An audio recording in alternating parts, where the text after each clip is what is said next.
നമസ്കാരം. ആസാദി നൈറ്റ് എഡിഷനിലേക്ക് ഏവർക്കും സ്വാഗതം. നോക്കാം ഇന്നത്തെ പ്രധാനപ്പെട്ട വാർത്തകൾ. ഗുണ്ടകളെയും ക്രിമിനലുകളെയും കൂട്ടിപ്പിടിച്ച് കെ സുധാകരന്റെ രഹസ്യയോഗം തള്ളിപ്പറഞ്ഞ് രമേശ് ചെന്നിത്തല. സ്കൂൾ വാൻ ഓടിക്കുന്നതിനിടെ ഡ്രൈവർക്ക് ദേഹാസ്വാസം, വാഹനം ഒതുക്കി കുട്ടികളെ സുരക്ഷ ഉറപ്പാക്കി, പിന്നാലെ മരണം. പകൽ ലഹരിക്കെതിരെ മുദ്രാവാക്യം, രാത്രി NDMA ഉപയോഗം. ലഹരി വിരുദ്ധ സംഘടനയുടെ സംസ്ഥാന പ്രസിഡന്റ് പിടിയിൽ. കണ്ണൂർ, കാസർഗോഡ് ജില്ലയിലെ വിദ്യാഭ്യാസ സ്ഥാപനങ്ങൾക്ക് നാളെ അവധി. മുംബൈയിൽ കനത്ത മഴ, അന്തേരി സംഭവ വെള്ളത്തിനടിയിൽ, ഗതാഗതം തടസ്സപ്പെട്ടു. സംഭവ താളത്തിൽ ബ്രസീലിന്റെ തിരിച്ചുവരവ്, ജപ്പാനെ വീഴ്ത്തി ക്വാർട്ടറിലേക്ക്. വിശദമായ വാർത്തകളിലേക്ക് കടക്കാം.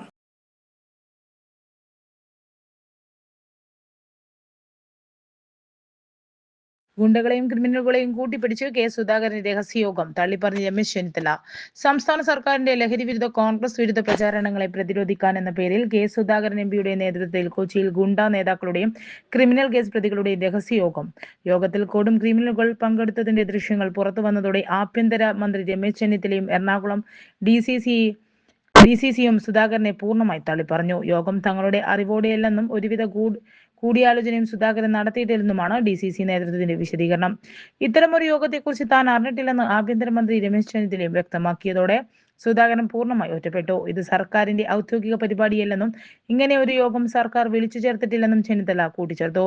ലഹരി ഗുണ്ട മാഫിയകൾക്കെതിരെ ആഭ്യന്തര, എക്സൈസ് വകുപ്പുകൾ നടപ്പിലാക്കുന്ന ഓപ്പറേഷൻ തൂഫാൻ, ഓപ്പറേഷൻ തണ്ടർ എന്നിവയ്ക്ക് ഐക്യദാർഢ്യം പ്രഖ്യാപിക്കാനെന്ന പേരിലാണ് സുധാകരൻ ക്രിമിനലുകളുടെ യോഗം വിളിച്ചത്. കൊപ്ര ഹാരിസ് എന്ന മട്ടാഞ്ചേരി ഹാരിസ്, കേസിലെ പ്രതി റിയാസ്, കുപ്രസിദ്ധ ഗുണ്ടാപ്പുലി നസീർ, കൊച്ചി ബ്യൂട്ടി പാർലർ വെടിവെപ്പ് കേസിലെ പ്രതി ബിലാൽ തുടങ്ങിയ വൻ ക്രിമിനൽ സംഘമാണ് സുധാകരനൊപ്പം യോഗത്തിൽ പങ്കെടുത്തത്. സംസ്ഥാന സർക്കാരിന്റെ ജനപക്ഷ പ്രവർത്തനങ്ങളിൽ പങ്കാളിയാകാൻ സുധാകരൻ ഇവരോട് ആവശ്യപ്പെടുന്ന ദൃശ്യങ്ങൾ സമൂഹ മാധ്യമങ്ങളിൽ വ്യാപകമായി പ്രചരിച്ചിരുന്നു. ഇത്തരമൊരു യോഗം കൊച്ചിയിൽ വിളിച്ചു ചേർക്കുന്നതിന് മുമ്പോ ശേഷമോ പാർട്ടിയുമായി ഒരു കൂടിയാലോചനയും സുധാകരൻ നടത്തിയിട്ടില്ലെന്നുമാണ് DCCC നേതാക്കൾ വ്യക്തമാക്കി.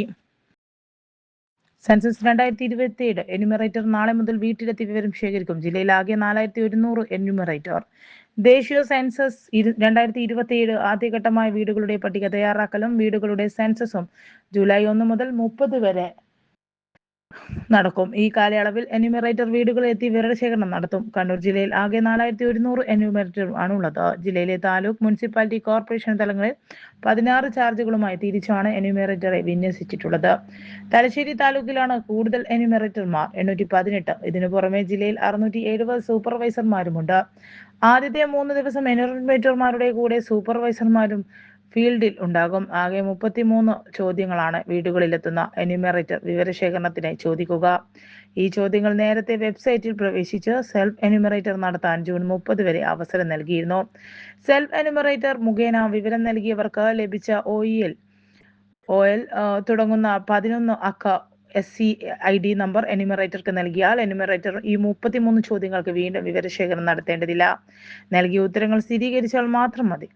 സെൽഫ് എന്യൂമറേഷൻ മുഖേന നൽകിയ വിവരങ്ങൾ തിരുത്തുണ്ടെങ്കിൽ അത് എന്യൂമറേറ്ററുടെ ശ്രദ്ധയിൽപ്പെടുത്തി തിരുത്തുകയും ചെയ്യാം. HLO ആപ്പ് ഉപയോഗിച്ചാണ് എന്യൂമറേറ്റർ വിവരശേഖരണം നടത്തുക. വീടുകളിലെത്തുന്ന എന്യൂമറേറ്ററുടെ ചോദ്യങ്ങൾക്ക് കൃത്യമായ ഉത്തരങ്ങൾ നൽകി സെൻസസ് പ്രവർത്തനങ്ങളുമായി എല്ലാവരും പൂർണ്ണമായും സഹകരിക്കണമെന്ന് ജില്ലയുടെ പ്രിൻസിപ്പൽ സെൻസസ് ഓഫീസർ ആയ ജില്ലാ കളക്ടർ P. വിഷ്ണുരാജ് അഭ്യർത്ഥിച്ചു. സെൻസസിന്റെ 2ാം ഘട്ടമായ ജനസംഖ്യാ കണക്കെടുപ്പ് 2027 ഫെബ്രുവരിയിൽ നടക്കും. റെയിൽവേ കാര്യങ്ങൾക്ക് ഡിവിഷൻ ഓഫീസുമായി ബന്ധപ്പെടേണ്ട അവസ്ഥയ്ക്ക് മാറ്റം വേണമെന്ന് സുധാകരൻ MP. റെയിൽവേയുമായി ബന്ധപ്പെട്ട നിസ്സാര കാര്യങ്ങൾക്ക് പോലും തീരുമാനമെടുക്കാൻ റെയിൽവേ പാലക്കാട് ഡിവിഷൻ ഓഫീസുമായി ബന്ധപ്പെടേണ്ട അവസ്ഥയ്ക്ക് മാറ്റം വേണമെന്ന് കെ സുധാകരൻ MP ആവശ്യപ്പെട്ടു. കളക്ടറേറ്റ് ഓഡിറ്റോറിയത്തിൽ നടന്ന ദിശ ലെവൽ കോർഡിനേഷൻ ആൻഡ് മോണിറ്ററിംഗ് യോഗത്തിൽ സംസാരിക്കുകയായിരുന്നു അദ്ദേഹം. റെയിൽവേ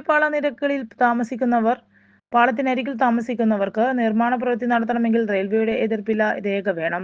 എന്നാൽ പലപ്പോഴും ഇത് ലഭിക്കാൻ വൈകുന്ന അവസ്ഥയുണ്ട്. ഇതുൾപ്പെടെയുള്ള നിസ്സാര കാര്യങ്ങൾ പോലും കണ്ണൂരിൽ തന്നെ തീരുമാനിക്കാൻ കഴിയുന്നില്ല.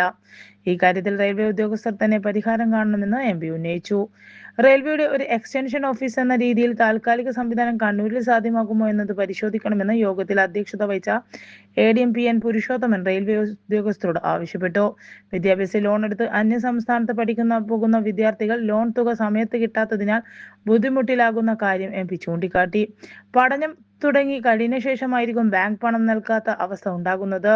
പഠിക്കുന്ന കോളേജിന്റെ അഫിലിയേഷൻ ഹാജരാക്കാത്തത് മൂലമായിരിക്കാം ഇത്. ഇത്തരം കേസുകളിൽ ഒരു വിദ്യാർത്ഥി പഠിക്കുന്ന സ്ഥാപനത്തിന്റെ അഫിലിയേഷൻ രേഖകൾ ഒരിക്കൽ ഹാജരാക്കിയാൽ ഇതേ കോളേജിൽ പഠിക്കുന്ന മറ്റൊരു വിദ്യാർത്ഥിയും ഇതേ രേഖ ഹാജരാക്കണം എന്ന വ്യവസ്ഥ മാറ്റാൻ നിർദ്ദേശിക്കണമെന്ന് ADM പറഞ്ഞു. കാഡറ്റ് സർട്ടിഫിക്കറ്റ് പരിശോധന 3 മുതൽ. ഈ വർഷം ഫെബ്രുവരി 21, 23 തീയതികളിലായി ജില്ലാ വിദ്യാഭ്യാസ ഓഫീസിന്റെ പരിധിയിലുള്ള സ്കൂളുകളിൽ വെച്ച് നടന്ന ഡിസംബർ 2025 കാഡറ്റ് പരീക്ഷയും മുൻ വർഷങ്ങളിൽ നടന്ന കാഡറ്റ് പരീക്ഷയിലും വിജയിച്ചവരുടെ യോഗ്യതാ സർട്ടിഫിക്കറ്റുകളുടെ സർട്ടിഫിക്കറ്റുകളുടെയും അസൽ പരിശോധന ജൂലൈ 3, 10 തീയതികളിൽ കണ്ണൂർ GHSSൽ വെച്ച് രാവിലെ 10 മുതൽ വൈകുന്നേരം 4 വരെ നടത്തും. യോഗ്യതാ സർട്ടിഫിക്കറ്റുകൾ, mark list, cadet hall ticket, cadet mark list എന്നിവയുടെ അസലും ഒരു സെറ്റ് കോപ്പിയും കൊണ്ടുവരണം. B.Ed, DLD പഠിച്ചുകൊണ്ടിരിക്കെ കാഡറ്റ് പരീക്ഷ എഴുതിയവർ കാഡറ്റ് പരീക്ഷയ്ക്ക് അപേക്ഷിക്കുന്ന അവസരത്തിൽ 2ാം വർഷ വിദ്യാർത്ഥിയായിരുന്നുവെന്ന് സ്ഥാപന മേലധികാരി നൽകുന്ന സർട്ടിഫിക്കറ്റും ആ കോഴ്സ് വിജയിച്ച സർട്ടിഫിക്കറ്റും ഹാജരാക്കണം. പരിശോധനയ്ക്കെത്തുന്നവരെ ടോക്കൺ വഴി നിയന്ത്രിക്കും. ഒരു ദിവസം 200 ടോക്കൺ. പരീക്ഷാർത്ഥിക്ക് മാത്രമേ ടോക്കൺ നൽകുകയുള്ളൂ. സ്കൂൾ വാൻ ഓടിക്കുന്നതിനിടെ ഡ്രൈവർക്ക് ദേഹാസ്വാസ്ഥ്യം. വാഹനമൊതുക്കി കുട്ടികളുടെ സുരക്ഷ ഉറപ്പാക്കി, പിന്നാലെ മരണം. സ്കൂൾ വാൻ ഓടിക്കുന്നതിനിടെ ദേഹാസ്വാസ്ഥ്യം അനുഭവപ്പെട്ട ഡ്രൈവർ മരിച്ചു. അടുക്കത്ത് അരിയാണപ്പുഴയിൽ അനിൽകുമാർ 50 മരിച്ചത്. ദേഹാസ്വാസ്ഥ്യം അനുഭവപ്പെട്ടതിന് പിന്നാലെ വാഹനം റോഡരികിൽ ഒതുക്കി കുട്ടികളെ സുരക്ഷിതരാക്കുകയും ചെയ്തു. തിങ്കളാഴ്ച വൈകിട്ട് കുറ്റ്യാടിയിൽ സ്കൂളിൽ നിന്നും കുട്ടികളുമായി പോകുന്നതിനിടെ വേളം ഭാഗത്തേക്ക് പോകുന്നതിനിടയിൽ ചെറുകുന്ന് വാഴയിൽ മുക്കിലെത്തിയപ്പോഴാണ് അനിൽകുമാറിന് ദേഹാസ്വാസ്ഥ്യം അനുഭവപ്പെട്ടത്. ശേഷം വാഹനം റോഡരികിലേക്ക് ഒതുക്കി സുരക്ഷിതമായി നിർത്തി. സമീപത്തുണ്ടായിരുന്ന നാട്ടുകാരെ കൊണ്ട് അനിൽ സ്വന്തം ഫോണിൽ നിന്നും സ്കൂളിലേക്ക് വിളിപ്പിച്ചു. സ്കൂൾ അധികൃതർ ഉടൻ ആംബുലൻസുമായി എത്തി ആശുപത്രിയിൽ എത്തിച്ചു. പിന്നാലെ മരണം സംഭവിക്കുകയായിരുന്നു. മറ്റൊരു ഡ്രൈവർ എത്തിയാണ് കുട്ടികളെ വീടുകളിൽ എത്തിച്ചത്. ദീർഘകാലമായി ഡ്രൈവറായിരുന്ന അനിൽകുമാർ പരേതനായ കുമാരന്റെയും ജാനുവിന്റെയും മകനാണ്. ഭാര്യ നിഷ KMC ആശുപത്രി കുറ്റ്യാടി, മകൾ പാർവണ കുറ്റ്യാടി ഗവൺമെന്റ് ഹൈസ്കൂൾ വിദ്യാർത്ഥി, സഹോദരി അനില. പകൽ ലഹരിക്കെതിരെ മുദ്രാവാക്യം, രാത്രി MDM ഉപയോഗം. ലഹരിവിരുദ്ധ സംഘടനയുടെ സംസ്ഥാന പ്രസിഡന്റ് പിടിയിൽ. ലഹരിവിരുദ്ധ തട്ടിപ്പ് സംഘടനയുടെ സംസ്ഥാന പ്രസിഡന്റ് MDMുമായി അറസ്റ്റിൽ. ഏഴുമാറ്റൂർ കൈമല പുത്തൻപുരക്കൽ വീട്ടിൽ ഷെർഫിൻ സെബാസ്റ്റ്യൻ 25 ജില്ലാ ഡാൻസ് ഓഫ് സംഘത്തിന്റെ പിടിയിലായത്. ജില്ലാ പോലീസ് മേധാവി R. ആനന്ദിന് ലഭിച്ച രഹസ്യ വിവരത്തെ തുടർന്ന് നടത്തിയ പരിശോധനയിലാണ് ഷാർഫിൻ പിടിയിലായത്. ഡാൻസ് ഓഫ് സംഘം ദിവസങ്ങളോളം ഇയാളെ നിരീക്ഷിച്ചു വരികയായിരുന്നു. ഞായറാഴ്ച ഉച്ചയോടെ പോലീസ് സംഘം ഏഴുമാറ്റൂരിലെ ഇയാളുടെ വീട്ടിൽ റെയ്ഡിനെത്തുകയായിരുന്നു. വീട്ടിലെത്തി പോലീസിനെ തെറ്റിദ്ധരിപ്പിക്കാൻ ഷെർഫിൻ പരമാവധി ശ്രമിച്ചു. തന്റെ യഥാർത്ഥ മുറി കാട്ടിക്കൊടുക്കാതെ മറ്റൊരു മുറിയാണ് ഇയാൾ കാണിച്ചത്. എന്നാൽ വീട്ടിൽ തെരച്ചിൽ നടത്തിയ പോലീസ് സംഘം ഒടുവിൽ പുസ്തകങ്ങൾക്കിടയിൽ ഒളിപ്പിച്ച നിലയിൽ 1.5 ഗ്രാം NDM കണ്ടെത്തുകയായിരുന്നു. ലഹരി മരുന്ന് കൂടാതെ NDM വലിക്കാൻ ഉപയോഗിക്കുന്ന ഗ്ലാസ് ഉപകരണം, ചൂടാക്കി വലിക്കാനുള്ള ഫ്യൂവിംഗ് പൈപ്പുകൾ, പ്ലാസ്റ്റിക് പൈപ്പുകൾ എന്നിവയും ഇയാളുടെ മുറിയിൽ നിന്നും പോലീസ് പിടിച്ചെടുത്തു. Anti drugs movement in nation എന്ന ലഹരി വിരുദ്ധ സംഘടനയുടെ യൂത്ത് മൂവ്മെന്റ് സംസ്ഥാന പ്രസിഡന്റ് എന്ന് രേഖപ്പെടുത്തിയ തിരിച്ചറിയൽ കാർഡും ഇയാളിൽ നിന്നും കണ്ടെടുത്തു. കണ്ണൂർ, കാസർഗോഡ് ജില്ലയിലെ വിദ്യാഭ്യാസ സ്ഥാപനങ്ങൾക്ക് നാളെ അവധി. കേന്ദ്ര കാലാവസ്ഥാ വകുപ്പ് കണ്ണൂർ ജില്ലയിൽ 3 ദിവസം തുടർച്ചയായി ഓറഞ്ച് അലർട്ട് പ്രഖ്യാപിച്ചതിനാലും കനത്ത മഴയ്ക്കുള്ള സാധ്യതയുള്ളതിനാലും കണ്ണൂർ, കാസർഗോഡ് ജില്ലയിലെ പ്രൊഫഷണൽ കോളേജ് ഉൾപ്പെടെ എല്ലാ വിദ്യാഭ്യാസ സ്ഥാപനങ്ങൾക്കും നാളെ അവധി പ്രഖ്യാപിച്ചതായി ജില്ലാ കളക്ടർ അറിയിച്ചു. പ്രൊഫഷണൽ കോളേജുകൾ, സ്കൂളുകൾ, അംഗനവാടികൾ, ട്യൂഷൻ സെന്ററുകൾ, CBSE സ്കൂളുകൾ, കേന്ദ്രീയ വിദ്യാലയങ്ങൾ, മദ്രസകൾ ഉൾപ്പെടെയുള്ള മതവിദ്യാഭ്യാസ സ്ഥാപനങ്ങളടക്കം എല്ലാ വിദ്യാഭ്യാസ സ്ഥാപനങ്ങൾക്കും അവധി ബാധകമായിരിക്കും. റെസിഡൻഷ്യൽ സ്കൂളുകൾക്ക് അവധി ബാധകമല്ല. മുൻകൂട്ടി നിശ്ചയിച്ച സർവകലാശാല പൊതുപരീക്ഷകൾക്കും അഭിമുഖങ്ങൾ മാറ്റമുണ്ടായിരിക്കില്ല. മുംബൈ കനത്ത മഴ. അന്ധേരി സബ്വേ വെള്ളത്തിനടിയിൽ, ഗതാഗതം തടസ്സപ്പെട്ടു. തിങ്കളാഴ്ച രാത്രി മുതൽ പെയ്യുന്ന കനത്ത മഴയെ തുടർന്ന് മുംബൈ നഗരത്തിലെ പല ഭാഗങ്ങളിലും ജനജീവിതം സ്തംഭിച്ചു. കനത്ത വെള്ളപ്പൊക്കത്തെ തുടർന്ന് നഗരത്തിലെ പ്രധാന പാതയായ അന്ധേരി സബ്വേ താൽക്കാലികമായി അടച്ചുപൂട്ടി. പാതയിൽ 1.5 അടിയോളം വെള്ളം ഉയർന്നതിനെ തുടർന്നാണ് മുൻകരുതലുകൾ നടപടിയുമായി ഭാഗമായി മുംബൈ ട്രാഫിക് പോലീസ് സബ്വേ വഴിയുള്ള ഗതാഗതം നിരോധിച്ചത്. ഇതേ തുടർന്ന് നഗരത്തിന്റെ വിവിധ ഭാഗങ്ങളിൽ കടുത്ത ഗതാഗത കുരുക്ക് അനുഭവപ്പെടും. തിങ്കളാഴ്ച രാവിലെ ഈ സബ്വേ വെള്ളത്തിനടിയിലായിരുന്നു എങ്കിലും പിന്നീട് വെള്ളം ഇറങ്ങിയിരുന്നു. എന്നാൽ രാത്രി വീണ്ടും മഴ ശക്തിയായതോടെ സബ്വേ പൂർണ്ണമായും വെള്ളത്തിനടിയിലായിരുന്നു. സ്കൂൾ ബസിന് മുകളിലേക്ക് മരം മറിഞ്ഞു വീണു. അപകടത്തിൽ 10 വയസ്സുകാരനായ വിദ്യാർത്ഥി മരിച്ചു. 10 പേർക്ക് പരിക്കേറ്റു. ചെമ്പൂരിലെ റോഡ് നമ്പർ 14 അപകടം. തിലക് നഗറിലെ യൂണിവേഴ്സൽ സ്കൂൾ വിദ്യാർത്ഥികൾക്ക് അപകടത്തിൽപ്പെട്ടത്. ചൊവ്വാഴ്ച ഉച്ചയ്ക്ക് 2:50 18 കുട്ടികളുമായി പോയ സ്കൂൾ ബസിന് മുകളിലേക്കാണ് മരം കടപുഴകി വീണത്. പരിക്കേറ്റ വിദ്യാർത്ഥികളെ ആശുപത്രിയിൽ പ്രവേശിപ്പിച്ചു.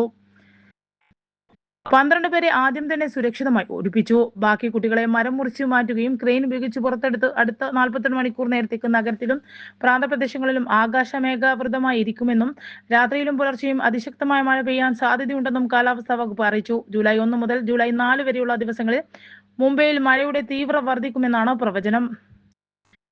പാൽഘർ ജില്ലയിൽ അതിതീവ്ര മഴയ്ക്കുള്ള സാധ്യത പ്രവചിച്ചുകൊണ്ട് റെഡ് അലർട്ടും റെയ്ഡ്ഗഡിൽ അടുത്ത 5 ദിവസത്തേക്ക് ഓറഞ്ച് അലർട്ടും പ്രഖ്യാപിച്ചിട്ടുണ്ട്. സാധാരണയായി ജൂൺ 11 മുംബൈയിൽ എത്താറുള്ള തെക്കു പടിഞ്ഞാറൻ മൺസൂൺ ഇത്തവണ ഒരാഴ്ചയിലധികം വൈകിയാണ് എത്തിയത്. സാംബ താളത്തിൽ ബ്രസീലിന്റെ തിരിച്ചുവരവ്, ജപ്പാനെ വീഴ്ത്തി ക്വാർട്ടറിലേക്ക്. ഫുട്ബോൾ മൈതാനങ്ങളിൽ വീണ്ടും സാംബ താളത്തിന്റെ ലഹരി. 2026 ഫിഫ ലോകകപ്പിന്റെ പ്രീ ക്വാർട്ടർ പോരാട്ടത്തിൽ ജപ്പാനെതിരെ ബ്രസീൽ നേടിയ 2-1 വിജയം വെറുമൊരു വിജയമല്ല, അത് ബ്രസീലിയൻ ഫുട്ബോളിന്റെ വീണ്ടെടുപ്പാണ്. മഞ്ഞ കുപ്പായക്കാർക്ക് തങ്ങളുടെ പഴയ പ്രതാപകാലത്തെ ഓർമ്മിപ്പിക്കുന്ന ഒരു തിരിച്ചുവരവ്. ഒരു കാലത്ത് താളം തെറ്റി എന്ന് കരുതിയ ബ്രസീലിയൻ മിഷൻ കാർലോ ആൻസലോട്ടിയുടെ തന്ത്രങ്ങളോടെ വീണ്ടും ട്രാക്കിൽ തിരിച്ചെത്തിയിരിക്കുന്നു. മത്സരത്തിന്റെ സ്ഥിതിവിവര കണക്കിലേക്ക് നോക്കുമ്പോൾ ബ്രസീലിന്റെ സമ്പൂർണ്ണ ആധിപത്യമാണ് നമുക്ക് കാണാനാവുന്നത്.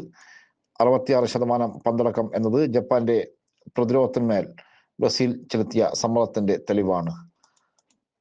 ആകെ 20 ഷോട്ടുകളാണ് ബ്രസീൽ ജപ്പാൻ പോസ്റ്റിലേക്ക് പായിച്ചത്. അതിൽ 7 എണ്ണം കൃത്യമായി ലക്ഷ്യത്തിലെത്തി.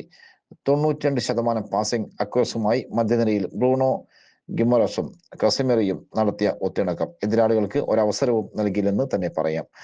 ആദ്യ പകുതിയിൽ ജപ്പാൻ നടത്തിയ കൗണ്ടർ അറ്റാക്കുകൾ ബ്രസീലിന്റെ പ്രതിരോധത്തിന് വിള്ളലുകൾ ഉണ്ടാക്കിയിരുന്നു എന്നത് നേരാണ്.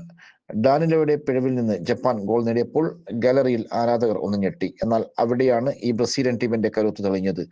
പതറാതെ കസമിറോയുടെ ബോട്ടിൽ നിന്ന് പിറന്ന സമനില ഗോളും ഇഞ്ചുറി ടൈമിൽ ഗബ്രിയൽ മാർട്ടിനെല്ലിയുടെ നേടിയ വിജയ ഗോളും കടുപ്പമുള്ള സാഹചര്യങ്ങളെ മറികടക്കാനുള്ള ബ്രസീലിന്റെ ഇച്ഛാശക്തിയാണ് കാണിക്കുന്നത്. ജപ്പാനെതിരെയുള്ള ഈ വിജയം ബ്രസീൽ നൽകുന്ന ആത്മവിശ്വാസം ചെറുതല്ല. ഇനി മുന്നിലുള്ളത് ഐവറി കോസ്റ്റോ നോർവേയും ആണ്. ഇന്നത്തെ മത്സരശേഷം എതിരാളികൾ ആരാണെന്ന് വ്യക്തമാകും. ജൂലൈ 5 മെറ്റ് ലൈഫ് സ്റ്റേഡിയത്തിൽ നടക്കാൻ പോകുന്ന ആ പോരാട്ടത്തിന് വേണ്ടി ബ്രസീൽ ഇതിനകം തന്നെ തയ്യാറെടുപ്പ് തുടങ്ങി കഴിഞ്ഞു. തുടർന്ന് ജൂലൈ 11 ക്വാർട്ടർ ഫൈനലിൽ ഇംഗ്ലണ്ടിനെ പോലൊരു കരുത്തരെ നേരിടേണ്ടി വരുമ്പോൾ ഈ വിജയത്തിൽ നിന്ന് ആർജിച്ച ആത്മവിശ്വാസം ബ്രസീലിന് മുതൽക്കൂട്ടാകും. സാമ്പാദത്തിന്റെ താളത്തിൽ ലോകം വീണ്ടും ബ്രസീലിനെ തന്നെ നോക്കി നിൽക്കുകയാണ്. ഈ ലോകകപ്പിൽ ബ്രസീൽ മടങ്ങിവരവ് നടത്തി കഴിഞ്ഞു. ഇത് വെറുമൊരു തുടക്കം മാത്രമാണ്. News desk Azadi media. ഇന്നത്തെ ആസാദി വാർത്തകൾ ഇവിടെ സമാപിക്കുകയാണ്. അടുത്ത വാർത്താ ബുള്ളറ്റിൻ നാളെ.